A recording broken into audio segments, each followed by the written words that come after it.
90분 동안 진행된 한중 정상회담에서 이재명 대통령은 올해를 한중 관계 전면 복원의 원년으로 만들자고 말했습니다. 북한과의 대화 재개 중요성을 확인한 양국은 서해 구조물 문제에 대해서도 건설적 협의를 이어가기로 했습니다.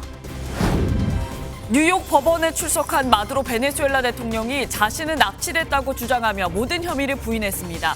미군의 베네수엘라 군사작전을 다룬 유엔 안보리 긴급회의에서는 미국과 중국, 러시아가 날선 공방을 벌였습니다. 정부가 배우 고 안성기 씨에게 대중문화예술 분야 최고영예인 금관문화훈장을 추서했습니다. 각계의 추모 행렬도 이어지고 있습니다. 지난 2일 서울 종강역에서 3중 추돌 사고를 낸 70대 택시기사에 대한 구속영장이 기각됐습니다. 법원은 증거인멸이나 도주 우려가 있다고 보기 어렵다고 밝혔습니다. 시청자 여러분 안녕하십니까? 중국을 국빈 방문 중인 이재명 대통령이 시진핑 국가주석과 정상회담을 했습니다. 90분간 회담에서 두 정상은 전략적 소통 강화에 공감하면서도 강조점은 조금 달랐습니다. 이 대통령은 한한령 해제 토대 마련을 위한 한중 관계 전면 복원을 강조했고 시 주석은 미국을 인식한 듯 역사의 올바른 편에 서야 한다고 주장했습니다. 오늘 굿모닝 MBN 첫 소식은 베이징에서 송주영 기자가 보도합니다. 이재명 대통령 부부가 들어서자 시진핑 국가주석 부부가 맞이합니다. 지난해 11월 경주에 이어 두 번째 만난 두 정상. 당시 푸른색 넥타이를 나란히 착용하더니 이번엔 붉은색 넥타이를 메고 함께 의장대를 사열했습니다.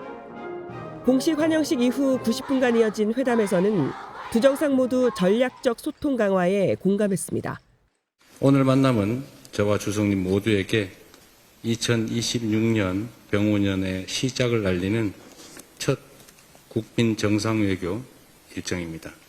作为朋友和邻居，中韩应该多走动，常来往，勤沟通。 다만 두 정상의 강조 메시지는 조금 달랐습니다. 이 대통령은 2016년 사드 배치 이후 급냉한 한중의 전략적 협력 동반자 관계 공고화를 강조한 반면 이번 정상회담은 2026년을 한중 관계 전면 복원의 원년으로 만들 중요한 계기가 될 것입니다. 시 주석은 서로의 핵심 이익과 중대한 관심사를 배려해야 한다며 뼈있는 한마디를 했습니다. 应当坚定站在历史正确一边，做出正确战略选择。 미중 중일 갈등 속에서 우리 정부의 균형 잡힌 역할을 우회적으로 요구한 걸로 보입니다. 이번 정상회담에서는 상무협력 대화 신설 등을 뼈대로 한 양해각서 14건도 체결됐습니다. 다만 관심을 모았던 한한령 완전 해제까지는 시간이 더 걸릴 것으로 보입니다.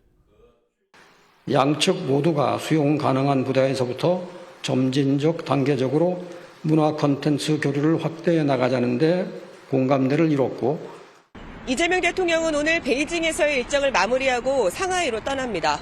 중국의 경제 성장을 이끈 상하이에서 이 대통령은 지방정부 간 협력 방안과 항일 유적지 보존 등에 대해 논의할 전망입니다. 베이징에서 MBN 뉴스 송주영입니다. 네, 한중 정상회담 관련한 내용은 자세히 풀어보겠습니다. 정치부 윤지원 기자 나와 있습니다. 윤 기자, 이번 회담이 여러모로 관심을 많이 받았습니다. 최대 성과 뭐라고 할 수 있을까요? 네, 아무래도 한중 관계 전면 복원의 계기를 마련했다는 점이 가장 큰 의미를 둘 수 있을 것 같습니다. 양국 정상은 매년 만남을 이어가는 데 공감대를 형성하고 다양한 분야에서 전략적 대화 채널을 복원하기로 했는데요. 관련해서 위성락 국가안보실장 이야기 들어보시죠. 한중 전략적 협력 동반자 관계가 한중 양국의 중요한 외교적 자산이라는 점을 다시 한번 확인할 수가 있었고 네, 한한령 해제와 관련해서도 문화 콘텐츠 교류를 점진적, 단계적으로 확대한다는 원칙에 합의했습니다. 바둑, 축구 분야 교류를 우선으로 추진하고 앞으로 드라마나 영화 등 분야에서도 진전을 모색하기로 했습니다. 또 민간 우호의 상징이죠. 판다를 추가로 대여하는 문제에서도 실무선에서 협의해 가기로 했습니다. 저는 이 부분도 눈에 띄던데, 그러니까 한중 정상이 이 북한과의 대화 재개 필요성에도 공감대를 형성했잖아요. 네, 그렇습니다. 가장 관심을 끌었던 부분 중 하나였는데요. 이 위 실장은 한반도 평화와 안정을 위한 중국의 건설적인 역할 수행 의지를 확인했다고 밝혔습니다. 양국은 북한과의 대화 재개 중요성을 확인하고 한반도의 긴장 완화와 평화 구축을 위한 창의적인 방안들을 지속 모색해 나가기로 하였습니다. 건설적 역할에 대한 당부를 들은 시진핑 중국 국가주석이 기본적으로 중국은 지금도 그 같은 역할을 하고 있으며 앞으로도 지속해 나가겠다는 취지의 답변을 했다는 설명입니다. 민감한 현안으로 꼽히는 서해 구조물과 관련해서도 건설적인 협의를 이어가기로 했습니다. 그 만찬 자리에서 보시는 것처럼 이 대통령이 시 주석과 함께 샤오미 스마트폰으로 셀카도 찍었어요. 이게 흔한 모습은 아닌데 그만큼 분위기가 좋았던 거죠? 네, 그렇게 볼 수 있을 것 같습니다. 이재명 대통령 회담 이후에 이렇게 SNS 게시물을 올렸습니다. 이 제목이 화질은 확실하줍니다. 이 경주에서 선물 받은 샤오미 폰으로 촬영을 했다면서 시 주석 내외와 찍은 셀카를 공개한 건데요. 이 대통령은 덕분에 인생샷 건졌다라면서 가까이서 만날수록 풀리는 한중 관계, 앞으로 더 자주 소통하고 더 많이 협력하겠다라고 밝혔습니다. 이 샤오미 셀카는 만찬이 끝난 뒤에 찍은 거였는데요.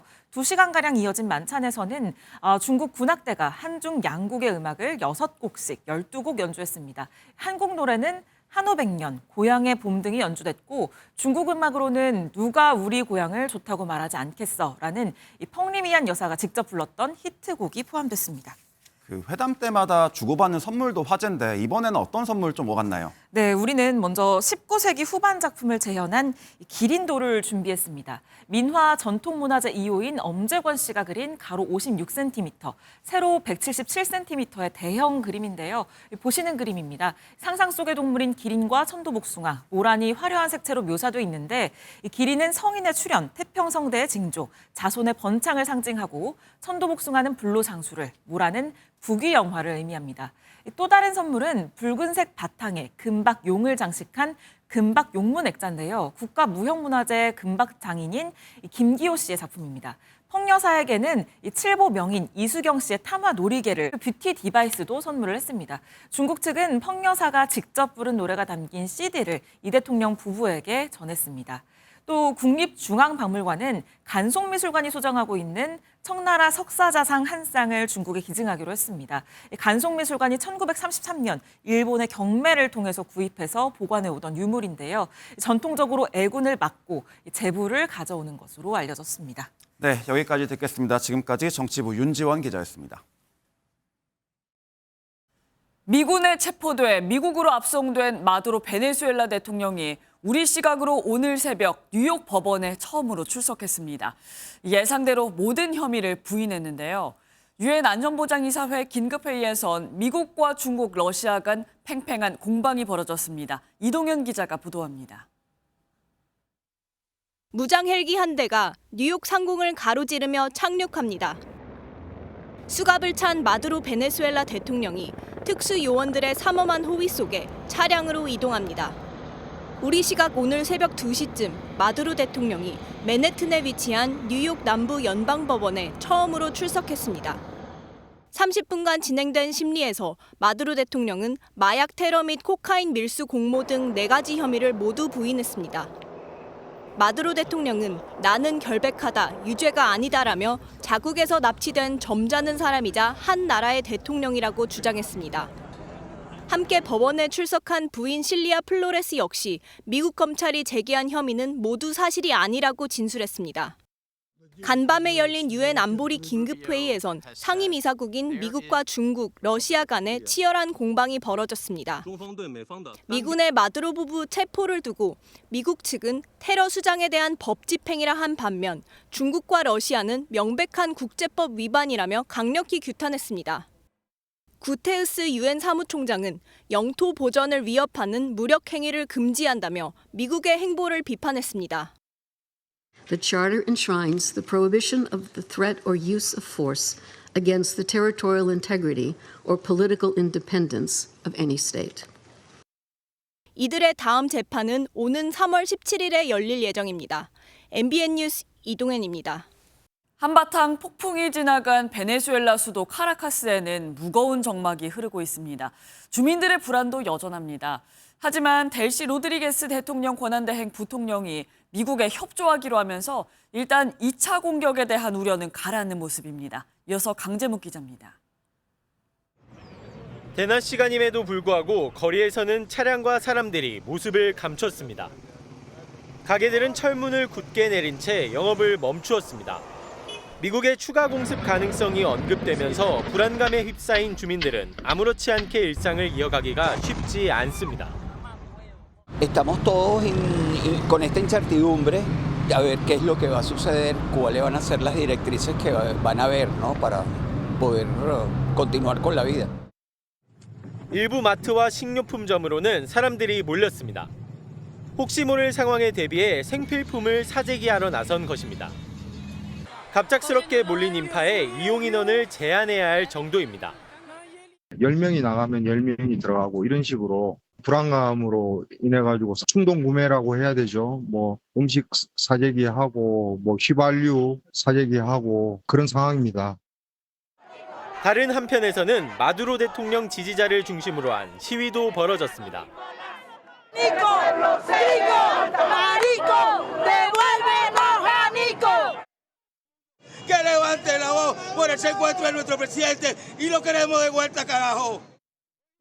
다만 마두로의 최측근이자 강경 사회주의자인 델시 로드리게스 대통령 권한대행 부통령이 미국에 공개적으로 협력을 요청하면서 일각에선 빠른 안정감에 대한 기대도 엿보이고 있습니다.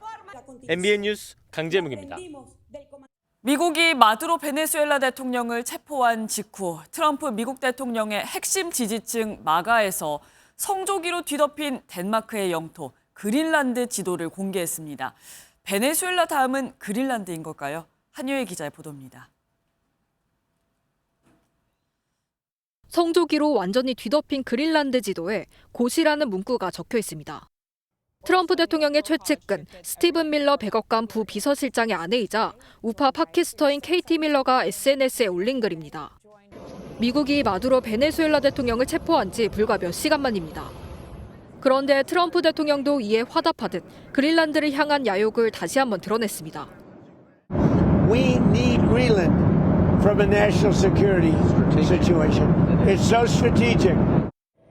덴마크 영토인 그린란드는 지정학적 요충지이자 풍부한 광물 자원을 지녀 트럼프 대통령은 지난해 1월 취임 직후부터 노골적으로 욕심을 드러내왔습니다. 덴마크는 위협을 즉각 멈추라며 즉각 반발했습니다. 하지만 트럼프는 아랑곳하는 모습입니다.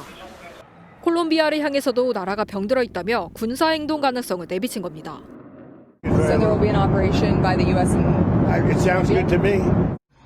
국제 질서를 뒤흔든 트럼프의 거침없는 행보에 미국 내에선 민주당을 중심으로 완전한 위선, 전쟁 행위 등의 비판이 쏟아지고 있습니다.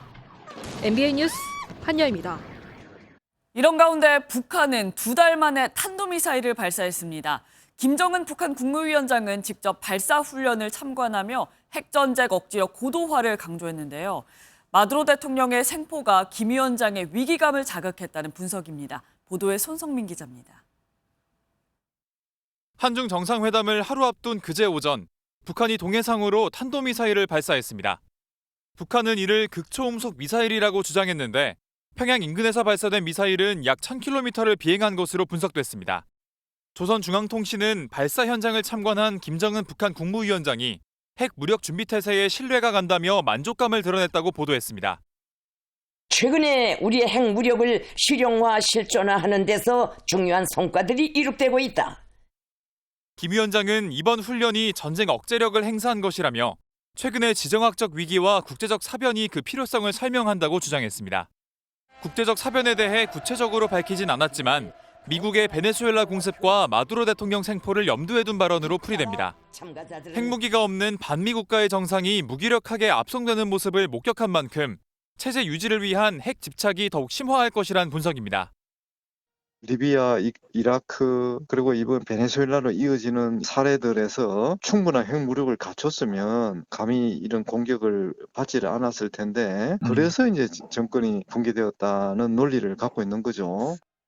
다만 트럼프 대통령의 예측 불가능성이 다시 한번 확인된 상황에서 북한이 계속해서 트럼프의 대화 제안을 거부하는 건 역시 부담이 되는 만큼 향후 북한이 대화에 나설 수도 있다는 관측도 나옵니다. MBN 뉴스 손성민입니다. 오늘은 어떤 일정이 기다리고 있을까요? 굿모닝 MBN이 엄선한 투데이 라인업을 통해 오늘의 주요 일정과 현안을 함께 살펴보겠습니다. 6년 전 쿠팡 물류센터에서 숨진 고 장덕준 씨. 경찰이 쿠팡의 산업재해 은폐 의혹과 관련해 본격적인 조사에 나섭니다. 경찰은 김범석 쿠팡의장의 증거인멸 교사 등 혐의와 관련해 전국 택배 노조를 상대로 고발인 조사를, 장 씨의 유족에 대해선 참고인 조사를 진행할 예정입니다. 경찰이 김경 서울시의원 측으로부터 공천원금 1억 원을 받아 보관한 것으로 지목된 강선 의원의 전직 보좌관을 참고인 신분으로 소환 조사합니다. 강 의원 등의 공천원금 의혹을 고발한 김태우 전 서울 강서구청장도 불러 조사할 예정입니다. 고속도로에서 음주교통사고를 수습하다 졸음운전 차량에 치여 순직한 고 이승철 경정의 연결식이 오늘 전북경찰청장장으로 엄수됩니다. 정부는 1계급 특징과 함께 녹조 근정훈장을 추서했습니다. 2027학년도 의대 정원 증원 논의가 본격적으로 시작됩니다. 보건복지부는 오늘 2차 회의를 열고 2040년 최대 11,000여 명의 의사가 부족하다는 분석이 담긴 의사인력 수급추계위원회 보고서에 대해 논의합니다. 지금까지 투데이 라인업이었습니다. 한국 영화를 대표하는 배우 안성기 씨가 어제 오전 향년 74세로 별세했습니다.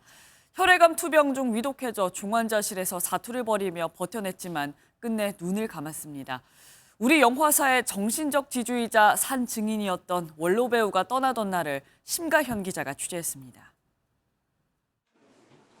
온 국민이 사랑했던 사람 좋은 미소를 머금은 국민 배우 안성기 씨가 하얀 국화꽃에 둘러싸였습니다. 고인이 생전 가장 아끼던 포스터가 영정사진이 됐습니다. 지난달 30일 자택에서 음식물이 목에 걸린 채 쓰러져 엿새째 사투를 벌여온 고인은 팬들의 바람에도 끝내 의식을 회복하지 못했습니다. 유족은 고인의 마지막 모습이 잠을 자는 듯 어느 때보다 편안해 보였다고 전했습니다. 인생 대부분을 영화배우로 산 고인은 2019년부터 혈액암과 싸우면서도 복귀 의지를 놓지 않았습니다. 제 건강 너무 걱정들 많이 해주시는데 아주 좋아지고 있고 또 새로운 영화로 여러분들 뵙도록 하겠습니다. 거동이 쉽지 않던 와중에도 영화 행사에 빠짐없이 참석했고 늘 한국 영화 걱정이 앞섰습니다. 우리 영화와 영화인은 세계인의 주목을 받고 있습니다. 그 영광의 뿌리는 우리 선배 영화인들이 심고 키운 것이고 고인의 장례는 5일간 영화인장으로 치러지며 오는 9일 배우 이정재, 정우성 등이 운구를 맡아 고인의 마지막 길을 배웅할 예정입니다. MBN 뉴스 심가현입니다. 국민 배우 안성기 씨의 빈소에는 각계의 추모 행렬이 이어지고 있습니다. 영혼의 단짝 박중훈 씨와 60년 지기 조용필 씨는 비통한 심정으로 고인의 마지막 길을 배웅했습니다. 정부는 고인에게 대중문화예술 분야의 최고 영예인 금관 문화훈장을 추서했습니다. 김종민 기자입니다. 우리 영화사에 큰 발자취를 남긴 고인의 죽음에 이덕화, 정보석, 이정재 등 수많은 동료 선후배들이 조문했습니다. 투캅스를 비롯해 여러 작품에서 호흡을 맞춘 배우 박중훈 씨는 침통한 표정을 감추지 못했습니다. 어떻게 이 슬픈 마음을 표현할 길이 없습니다. 선배, 후배, 동료들에게 주신 사랑 잊지 않고 잘 간직하겠습니다. 60년 지기인 가왕도 고인에게 마지막 인사를 건넸습니다. 너무나 안타깝습니다. 하고 싶은 게 아직도 굉장히 많을 텐데 성기야 또 만나자. 5살의 영화 황혼열차로 데뷔해 최초의 천만 영화 실미도와 라디오 스타까지 69년 동안 150편 넘는 영화에 출연하며 스크린을 누볐습니다. 대중의 사랑은 물론 인격적으로도 존경받았던 배우 안성기. 국민 배우라는 수식어가 아깝지 않은 고인에게 정부는 금관 문화훈장을 추서했습니다. 별은 말이지 자기 혼자 빛나는 별은 거의 없어. 다 빛을 받아서 반사하는 거야. 대한민국 영화 1번지 서울 충무로에도 분향소가 마련돼 오늘부터 영화팬과 시민들의 조문이 시작됩니다. MBN 뉴스 김종민입니다. 네, 정치권 소식으로 이어갑니다. 이해운 기획예산처 장관 후보자에 대한 의혹 하루가 멀다 하고 터져나오고 있습니다. 이번엔 당협위원장 시절 임신한 지역구 구의원을 괴롭혀서 이 유산 위기까지 겪게 만들었다는 주장이 나왔습니다. 자녀 국회 인턴 특혜 의혹까지 새롭게 불거졌습니다. 먼저 김민수 기자가 보도합니다. 국민의힘 소속 손주하 서울 중구구의원은 이해훈 기획예산처 장관 후보자 때문에 유산 위기까지 겪었다고 주장했습니다. 지난 20일의 총선 당시 이 후보자가 선거 캠프에 당에서 제명된 인사를 합류시키려는 것을 말리자 갑질이 시작됐다고 말했습니다. 총선 운동 과정과 이후 당협 활동에서 배제를 시키며 당협 내 갈라치기를 시작하였습니다. 그 기간 중 저는 임신 상태에서 괴롭힘을 여러 차례 당해왔습니다. 심지어 집중 유세를 하지 않았다며 낙선의 이유로 자신을 포함한 3명의 구의원을 윤리위에 제소해 당원권 2개월 정지 처분을 받았다고도 주장했습니다. 손 구의원은 증인을 매수한 이 후보자의 녹취 파일을 터뜨리겠다고도 경고했습니다. 이 후보자의 장남과 셋째 아들이 고등학생 시절 스펙을 쌓기 위해 이른바 엄마 찬스를 통해 국회에서 인턴 활동을 했다는 의혹도 나왔습니다. 이해훈 의원의 부탁이 없었다면 사실상 이 일반 국민 관점에서 이런 인턴 활동을 하는 것은 저는 불가능하다라고 생각합니다. 이에 대해 이 후보자 측은 청탁한 적이 없고 인턴 활동을 대학 입시에 활용하지도 않았다고 해명했습니다. 국민의힘은 이해훈 후보자 논란의 핵심은 청와대의 인사검증 실패라며 정부의 책임 있는 조치를 촉구했습니다. MBN 뉴스 김민수입니다.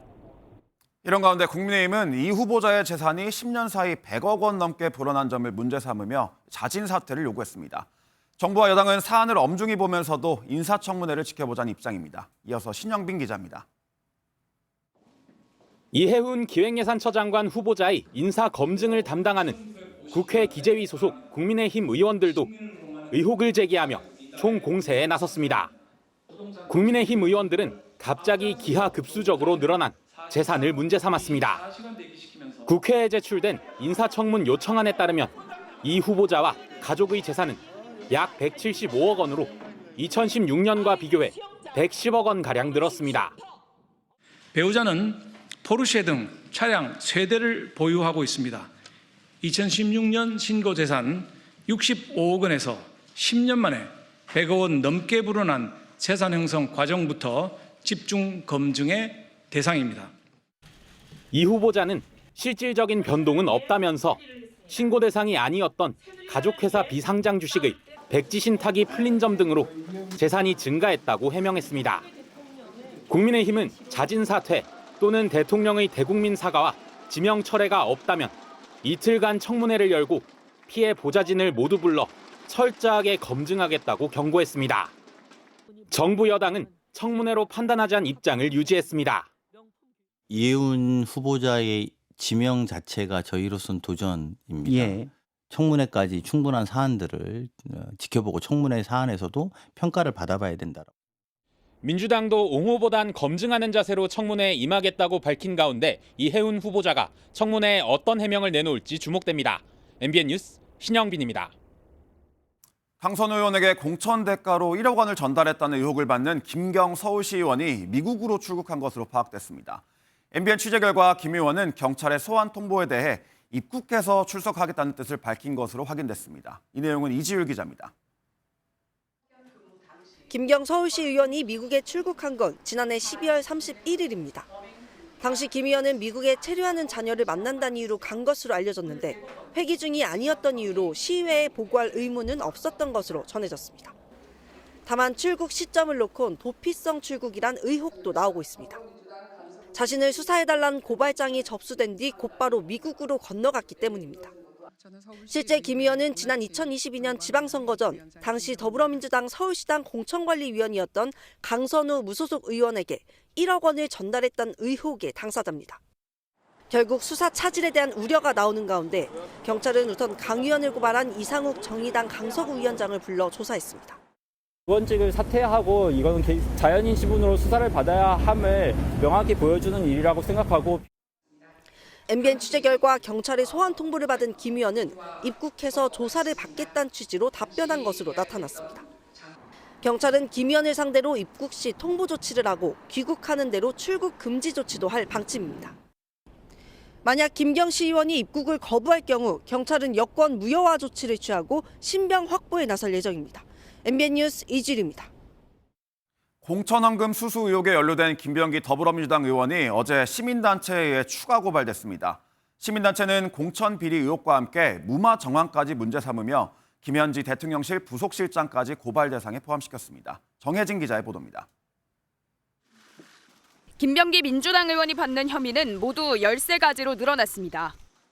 김 의원은 지난 2020년 총선을 앞두고 자신의 지역구인 동작구 전 의원들에게 각각 1,000만 원과 2,000만 원을 받았다가 돌려줬다는 의혹으로 어제 추가 고발됐습니다. 어제 시민단체는 김병기 의원을 비롯해 배우자 이모 씨와 전직 동작구 의원 2명을 고발했습니다. 특히 대통령실 김현지 제1부속실장이 처음으로 고발 대상에 올랐습니다. 당시 이재명 대통령실 보좌관이었던 김현지 실장이 공천비리 의혹과 관련된 탄원서 내용을 전달받았는데도 이를 무마했다는 의혹입니다.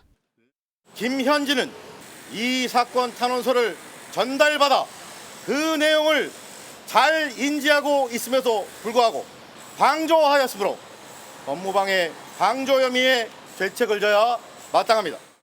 시민단체는 김 실장이 이를 묵인했거나 방조해 김병기 의원의 부패 비리를 눈감았다고 주장했습니다.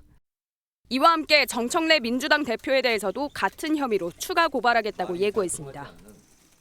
공천비리 의혹이 당 지도부와 대통령실로까지 번지는 가운데 사건은 서울경찰청 공공범죄수사대로 이첩돼 관련자 전반을 상대로 수사에 속도를 낼 전망입니다. MBN 뉴스 정혜진입니다. 민주당은 김현지 대통령실 부속실장이 당시 절차에 따라 김병기 의원에 대한 탄원서를 당 사무국에 전달했다며 문제될 게 없다는 입장입니다. 각종 의혹에 휩싸인 김병기 의원도 탈당은 없다며 관련 의혹을 전면 부인했습니다. 민지숙 기자입니다.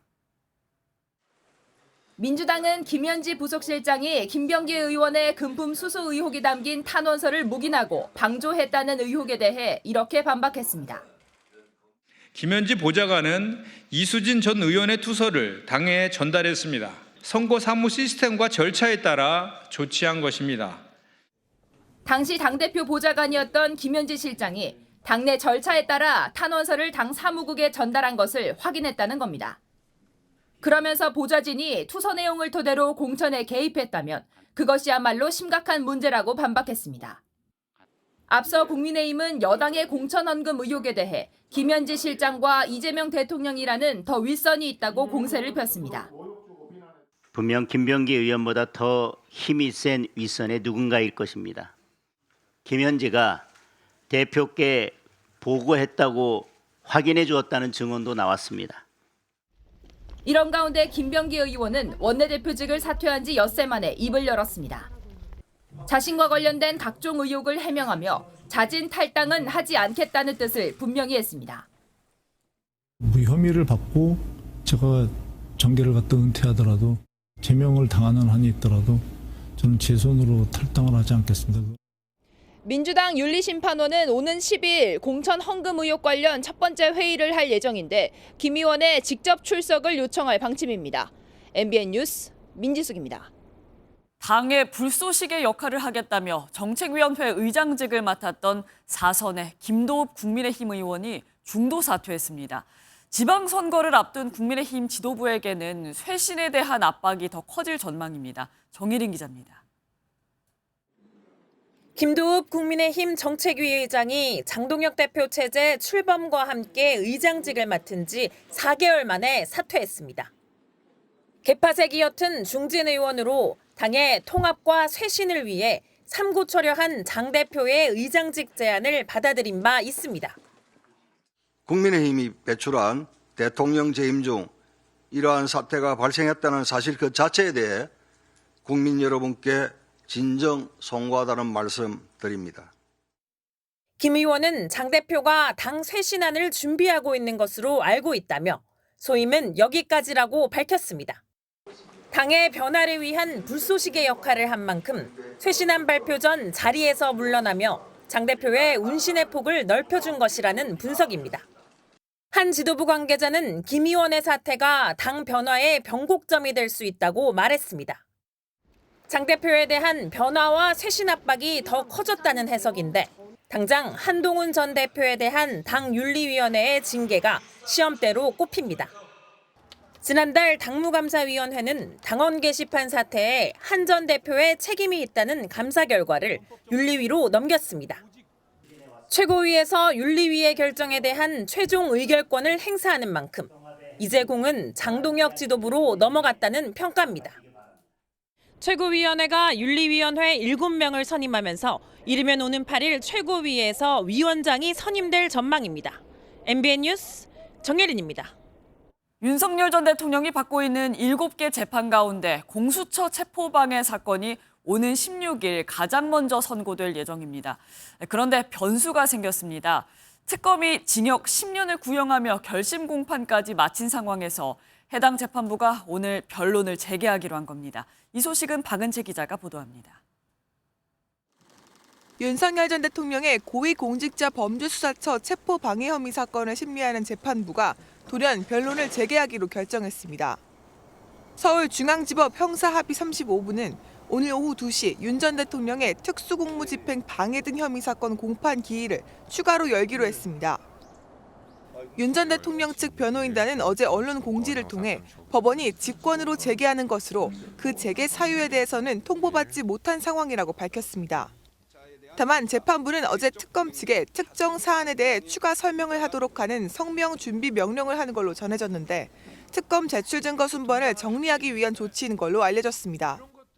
앞서 재판부는 지난달 26일 결심 공판에서 추가로 확보되는 서증을 제출하고 증거 조사를 신청해 이 사건 심리에 필요하다고 판단되면 심리를 진행하도록 하겠다라며 변론 재개 가능성을 내비쳤습니다.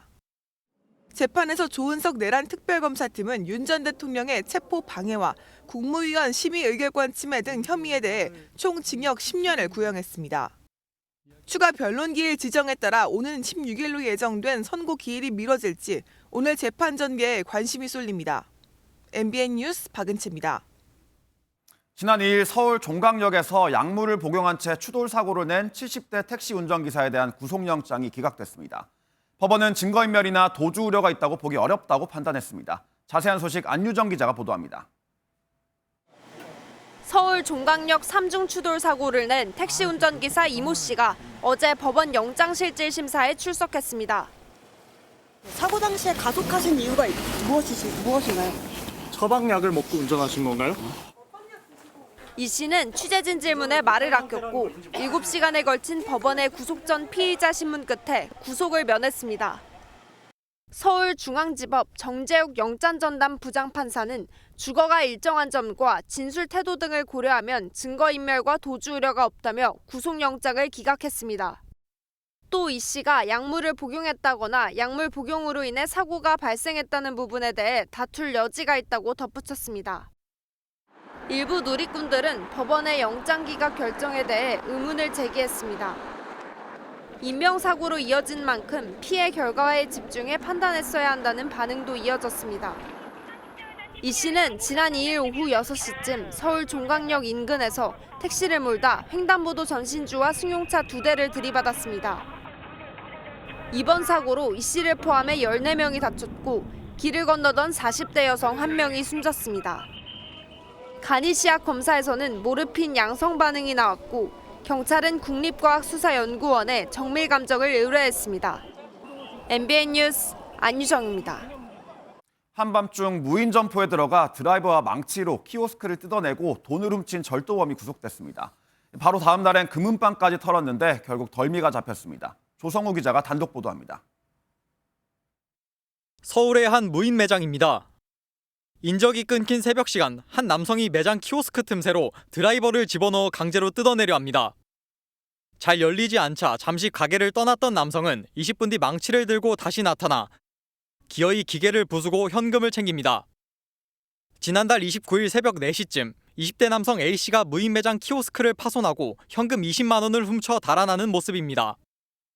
등굣길에 나섰던 초등학생들이 난장판이 된 매장을 주인에게 알렸던 것으로 나타났습니다. 너무 놀랬죠. 망치 같은 거 가져와서 막 뜯고 아침에 등굣길에 아이들이 가끔 들르는데 누가 뜯어간 것 같다 이렇게 얘기를 해줘서 알게 됐습니다. 드라이버와 망치로 강제로 틈을 벌려 뜯어낸 탓에 키오스크 기기는 이렇게 찌그러졌습니다. 그런데 A씨의 범행은 여기서 멈추지 않았습니다. 지난달 30일 새벽 3시 반쯤 공범과 함께 금은방에 침입해 170만 원 상당의 귀금속을 훔쳐 달아난 겁니다. 하지만 14시간 만에 추적에 나선 경찰에 붙잡혔는데 A씨는 형 집행 종료 3년 이내인 누범 기간에 범행했던 것으로 전해졌습니다. 경찰은 특수 절도 등의 혐의로 이들을 구속하고 정확한 사건 경위를 조사하고 있습니다. MBN 뉴스 조성우입니다. 한 해 농사를 마무리하면 가지나 줄기 같은 찌꺼기들이 생기죠. 그런데 이걸 태워 없애려다가 산불로 번지는 경우가 빈번합니다. 그래서 정부나 지자체는 잘게 가는 방법을 적극 권장하는데 무료인데다 걸음으로도 쓸 수 있어 일석이조라고 합니다. 이혁근 기자입니다. 지난해 3월 26명의 목숨을 앗아간 경북 산불의 최초 발화 모습입니다. 근처 과수원에서 수확 후 남은 가지 등을 태우다 역대 최악의 산불로 번졌습니다. 봄에 농사를 다시 지으려면 반드시 영농 부산물들을 치워야 하는데 일손이 없어 산불 위험에도 태워버리는 경우가 많습니다. 300평에서 암만 못해도 1톤 이상이 나와요. 이웃이나 이런 분들을 보면 거의 소각대를 하려고 많이 해요. 하기가 힘들으니까. 지난해 농사 끝에 닿오는 줄기 등을 태우다 31번이나 산불로 번졌고 축구장 7만 4천 개 면적이 잿더미로 변했습니다. 하지만 파쇄기를 이용하면 이런 걱정이 없습니다. 읍면동 행정복지센터에 신청하면 무료로 부산물들을 갈아주는데 밭에 뿌리면 쉽게 썩어 공짜 거름으로 쓸 수 있습니다. 비용도 받지 않습니다. 영농 부산물로 인한 소각으로 인해서 산불이 야기되는 비율이 한 30% 정도 됩니다. 전화 한 통화로 주민센터에 요청하시면 무료로 파쇄를 지원. 탄저병 같은 전염병에 걸렸던 농사 찌꺼기 역시 농민이 신청하면 정부가 무료로 수거해 처리할 계획입니다. MBN 뉴스 이혁근입니다.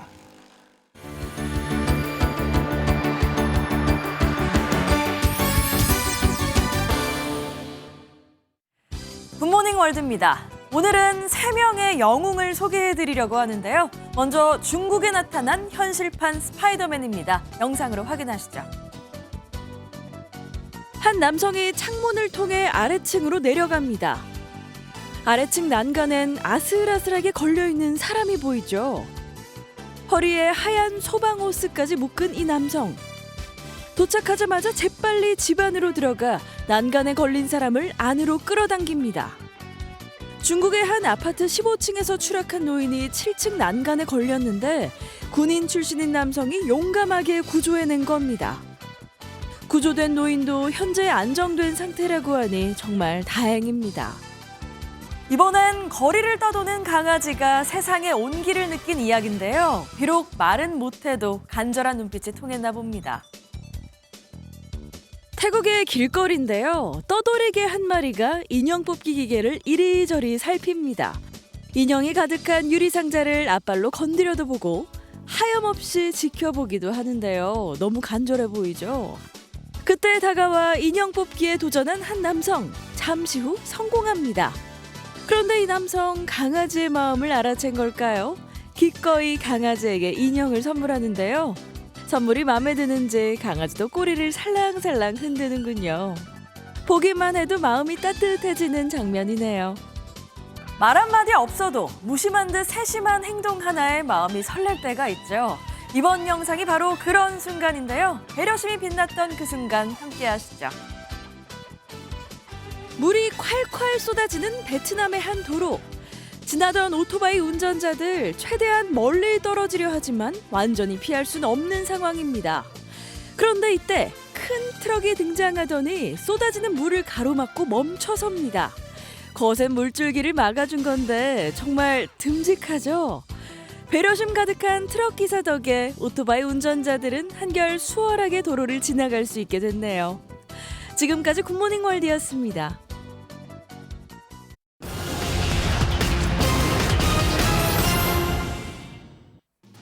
오늘 꼭 알아야 될 경제 이슈들 키워드로 짚어보겠습니다. 강력한 대출 규제에 카드론이 2달 연속 증가세를 보이고 있습니다.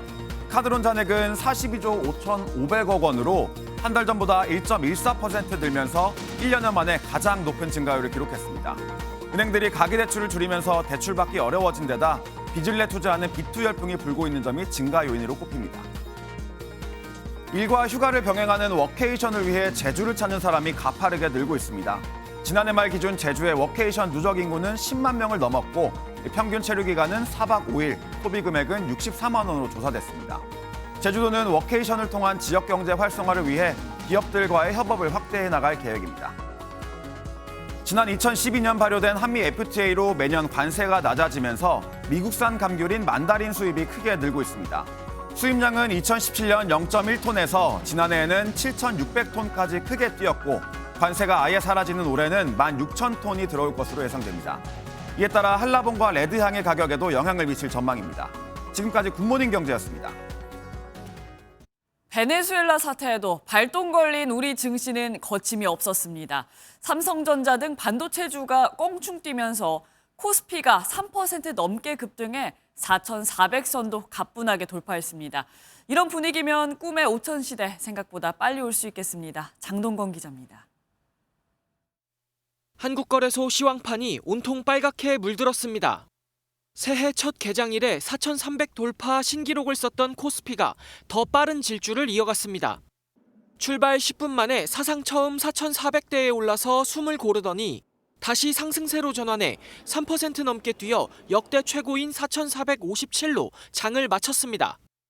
이번에도 반도체주는 말 그대로 불기둥을 세웠습니다. 삼성전자는 7% 넘게 오르며 13만 8천 원대로 껑충 뛰었고 SK하이닉스도 한때 70만 원에 도달하며 2%대 상승하는 등 신고가 행진을 이어갔습니다. 이번 주 세계 최대 정보기술 가전전시회인 CES 개막과 삼성전자의 4분기 잠정 실적 발표가 투자 심리를 자극했다는 분석이 나옵니다. 미국의 베네수엘라 군사작전에도 외국인 자금은 2조 원 넘게 국내 증시로 들어왔습니다.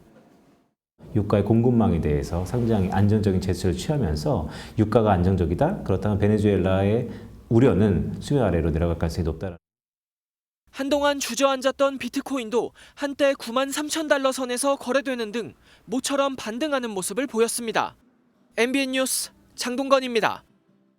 오늘 아침은 어제보다 더 춥습니다. 출근길 보온에 각별히 신경 쓰셔야겠습니다. 현재 지도에 보라색으로 표시된 중부와 경북 북부를 중심으로는 영하 10도를 밑돌고 있고요. 서울도 영하 6.6도로 어제보다 2도가량 낮습니다. 이번 주는 기온 변화가 심하겠습니다. 내일 아침에는 서울이 영하 1도로 강추위가 주춤하겠지만 목요일에는 다시 영하 9도까지 뚝 떨어지겠습니다. 서울과 동쪽 지역은 대기가 갈수록 메말라가고 있습니다. 오후부터 강원 산지와 동해안에는 바람도 강하게 불 것으로 보여 산불 조심하셔야겠습니다. 오늘 전국이 막다가 오후부터 흐려지겠고요. 밤부터 내일 아침 사이 중부와 전북에는 약하게 눈이 날리는 곳이 있겠습니다. 이 시각 현재 기온은 춘천이 영하 10.9도, 대전은 영하 7.3도까지 떨어져 있습니다. 하지만 낮에는 서울이 4도, 광주와 대구는 7도로 어제보다 조금 높겠습니다. 금요일 밤 중부를 시작으로 토요일에는 영남을 제외한 전국에 비나 눈이 내리겠습니다. 날씨였습니다. 저희는 내일 아침 7시에 더 알찬 소식으로 돌아오겠습니다. 건강하고 행복한 하루 보내시기 바랍니다. 고맙습니다.